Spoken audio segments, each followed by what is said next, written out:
Bueno, yo creo que ya podemos empezar. Bueno, al lado mío está el doctor Julio Garay, ahí de ese equipo Fundartox, pero mi nombre es Beatriz Di Biasi. Yo soy la directora médica de la fundación, Carlos es el director científico y el doctor Julio Garay es el director de capacitación, así que todos los programas, todo lo que nosotros venimos trabajando, quedan siempre a su cargo. También vamos a participar en algunos encuentros, sobre todo más cerca del final, cuando estén ya preparando sus trabajos. Vamos a hacer una suerte, digamos, de ida y vuelta para ver hasta dónde estamos llegando, digamos, con lo que pretendemos hacer. Y Carlos va a hacer una breve introducción sobre el tema del consumo problemático, básicamente de sustancias, que es lo que estamos haciendo, pero bueno, siempre teniendo como eje que lo que tenemos que trabajar es la modificación de los malos hábitos de vida, algunas costumbres que se fueron incrementando en el transcurrir del tiempo y que lamentablemente vemos que se incrementan cada vez más, sobre todo en los jóvenes y en los adolescentes, y un poco introducirlos en lo que es el universo del consumo de sustancias. Carlos básicamente siempre habla, digamos, de esta relación que existe entre el consumo, las sustancias y el contexto, que es básicamente lo que sería el puntapié inicial para empezar a entender un poco cuál es nuestro punto de vista y cómo, actuando sobre solo uno de esos factores, difícilmente logremos alcanzar algún tipo de conocimiento real y podernos ubicar en donde verdaderamente está el problema. Por eso, casualmente, el material que les fue entregado a ustedes en la primera entrega se llama ¿Dónde está el problema? Gracias, Carlos. Cuando quieras empezar, ya está todo, se está grabando todo, y por introducirlos en esta problemática a las personas que nos están escuchando. Bueno, gracias Beatriz por esta presentación. Y bien, cuando hablamos de consumo problemático de sustancias, básicamente hablamos de que hay un consumo que no es problemático. Cuando mirábamos un poco o leíamos el DSM-4 del Manual de Psiquiatría de Estados Unidos, cuando hacíamos la clasificación en uso, abuso y dependencia de sustancias, cuando evoluciona al 5, el 5 lo que hace es dividir en consumos problemáticos de consumos no problemáticos. Y deja lo que era el uso como no problemático y deja el abuso y la dependencia como consumos problemáticos. ¿Y cómo definimos uso? Bueno, los toxicólogos básicamente decimos que el consumo no problemático, es decir, el uso, es cuando alguien consume una sustancia y no tiene un efecto evidente por ese consumo. Por ejemplo, alguien toma alcohol, alguien toma una copa de vino y seguramente no se embriaga con una copa de vino. No tiene un efecto evidente. El alcohol siempre produce efectos, independientemente de la cantidad. Claro que a mayor cantidad, mayores efectos, pero no hay un mínimo para producir efectos. El alcohol siempre produce efectos. Pasa que hasta una alcoholemia de 0,40, 0,50 no se evidencian. Pero sí están alterados los reflejos, sí está alterada la capacidad de reacción, sí está alterado el esquema de pensamiento, está enlentecido, y de esa manera entonces hay un efecto, pero esto no se ve, esto es uso. Entonces, cuando alguien usa una sustancia y no tiene un efecto evidente, es uso, consumo no problemático.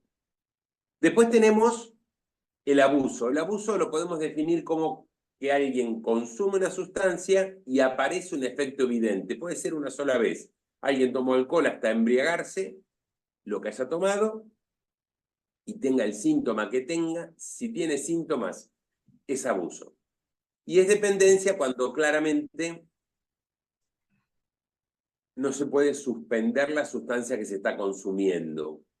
El mejor ejemplo que a mí siempre se me ocurre para definir esto es cuando la gente toma un comprimido para dormir. Toma un comprimido, duerme, toma un comprimido, duerme. Un día se quedó sin ese comprimido porque se le acabó, no duerme.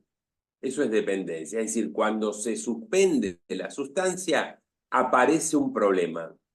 Eso habla a las claras de que hay una dependencia. Cuando nosotros miramos el universo de los consumidores de sustancias, aproximadamente el 75% de los que consumen alguna sustancia son usadores. Cuando hablamos de abuso, nos referimos a aproximadamente el 25% de los que consumen alguna sustancia. y dependencia, es decir, adicción, padecen aproximadamente el 5% del universo de los que consumen algo. Es decir, que la mayor parte de las personas usan sustancias, no tienen un consumo problemático. Claro que cuando aparece un consumo problemático, que es lo que vamos a referirnos, que es lo que tenemos que tratar, porque cuando hay abuso o dependencia, estamos hablando de ya un nivel de patología, de enfermedad. El uso claramente no lo es. ¿Y cómo se produce o dónde está el problema para que se produzca un consumo problemático? Se tienen que dar, como decía recién Beatriz, básicamente 3 situaciones. Una es que haya sustancia. Si no hay sustancia, no hay problema, ¿no? Si no hubiera cocaína.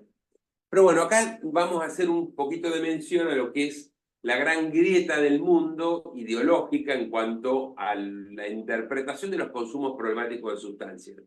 Tenemos los que son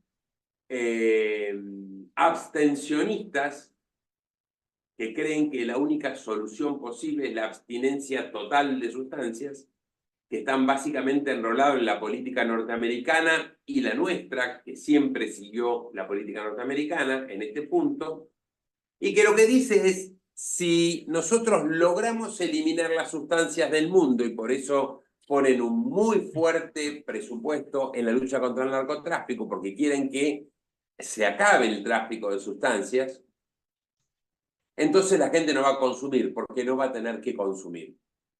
La otra vertiente, que es más europea, que la llevan adelante los suizos, los suecos, los austríacos, los alemanes, a mí me gusta mucho cómo lo llevan los portugueses, los españoles, los franceses, y prácticamente toda Europa tiene este tipo de políticas, son las políticas reduccionistas, que por supuesto tienen políticas de reducción de riesgos y daños. ¿Y dónde ponen el planteo? Ellos lo que plantean es que hay que poner una carga mayor de presupuesto en la prevención, tratando de que, habiendo sustancias, la gente elija no consumirlas. Es decir, parte de la premisa que probablemente siempre haya sustancias. O alguien cree que vamos a lograr prohibir el alcohol, prohibir el tabaco, prohibir y que no circule más. Porque miren, Estados Unidos tiene un presupuesto en lucha contra el narcotráfico muy superior a la totalidad del presupuesto argentino. Solo en la lucha contra el narcotráfico. ¿Y cómo le van los norteamericanos? Muy mal. Nadie en el mundo consume tantas sustancias ilegales como los norteamericanos. Declararon en el año 2019 la emergencia. Perdón. Hola, hola. Beatriz, ¿por qué no cerrás el micrófono? Les decía que nadie consume tanto y en el 2019 declararon la emergencia sanitaria para el fentanilo. Solo en el 2023 en Estados Unidos fallecieron 103.000 personas por el uso indebido del fentanilo, que es una sustancia legal porque es un medicamento que se utiliza hace 40 años como anestésico, pero el año pasado solamente murieron 103.000 personas y pasó a ser la primera causa de muerte en personas de 30 a 40 años en todo Estados Unidos. Es decir, que no alcanza simplemente con la lucha contra el narcotráfico, hay que hacer algo más. Y por eso los europeos lo que plantean es poner más dinero en prevención, poner más dinero en educación, tratando de que la gente elija no consumir. Pero eso requiere de mucha educación, de mucho dinero y de prohibir algunas cosas que realmente yo creo, y esto es a título personal, que deberíamos prohibir. Uno de ellos es la publicidad de alcohol. ¿Me pueden explicar para qué se publicita el alcohol? ¿Alguien cree que necesitamos tener publicidad de cerveza, o de vinos, o de champán, o de fernet, o de... ¿Creemos que es necesario, o de gin, o de vodka? No, definitivamente debería prohibirse la publicidad, o regularse muy estrictamente. No prohibir la sustancia, a mí no me gusta prohibir las sustancias, pero prohibamos la publicidad. Probamos la publicidad de medicamentos. Somos el primer consumidor de psicofármacos de América, les decía, con clonazepam, alprazolam y lorazepam, pero además el consumo que tenemos de... Tengo el número porque me lo pasaron hace unos días, de ibuprofeno consumido en el año 23, y si mal no recuerdo son 63 millones de comprimidos en nuestro país de ibuprofeno. Y muy parecido, creo que es de 59 millones el consumo de paracetamol, de comprimidos de paracetamol por año en nuestro país. Tenemos un nivel de automedicación, y ¿a ustedes les parece que requerimos de publicidad de medicamentos? ¿Saben que la pauta publicitaria de la televisión, el 50% es de medicamentos? No, un medicamento no debe publicitarse. ¿Se necesita o no? Si se necesita, es un médico el que lo prescribe. Si es de venta libre, uno puede ir a la farmacia y el farmacéutico asesora en el momento de la dispensa. Pero en ningún caso requerimos una publicidad. ¿Para qué queremos publicidad de ibuprofeno y de paracetamol? Si no es para vender más. Y vender más significa automáticamente vender en forma innecesaria. Y lo que hacemos, lejos de educar a la población en cuidados para la salud, le decimos, por ejemplo, coma lo que quiere, coma huevos fritos, papas fritas, milanesa, y después con 40 gotitas de un medicamento usted contrarresta. Y no se contrarresta, puede evitar el malestar, pero no se contrarresta el comer mal. Es decir, que tenemos una tendencia a generar una mala educación en cuidados para la salud. Y por ende transmitimos como familia mal las pautas de cuidado porque no las tenemos.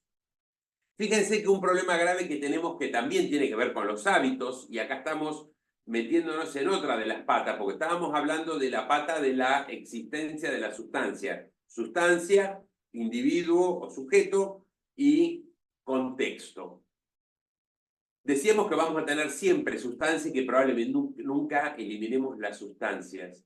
Pero cuando miramos cómo comemos, para mirar un poco lo que es el contexto del que vamos a hablar un poquito después, cómo comemos los argentinos, comemos muy mal, y sobre todo la gente del oeste lo hace muy tarde.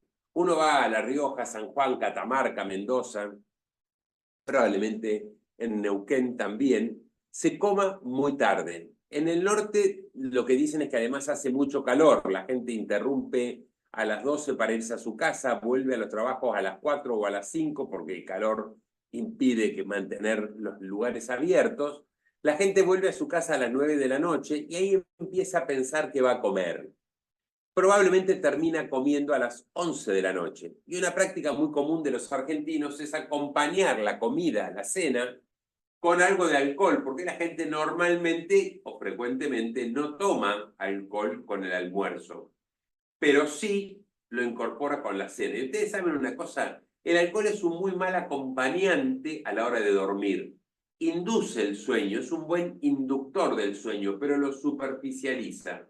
Y al superficializarlo hace que la gente tenga un sueño profundo menor, y al tener un sueño profundo menor descansa menos, pero además se levanta porque tiene un sueño más superficial, se despierta más veces, por ende es frecuente que si se despierta vaya al baño, y entonces ahí pierde cerca de 25 minutos en recuperar el sueño profundo. Eso quiere decir que no descansó. Por lo tanto, tomar alcohol de noche y tarde termina irremediablemente en el consumo de algún comprimido para después mejorar la calidad del sueño porque el sueño es malo.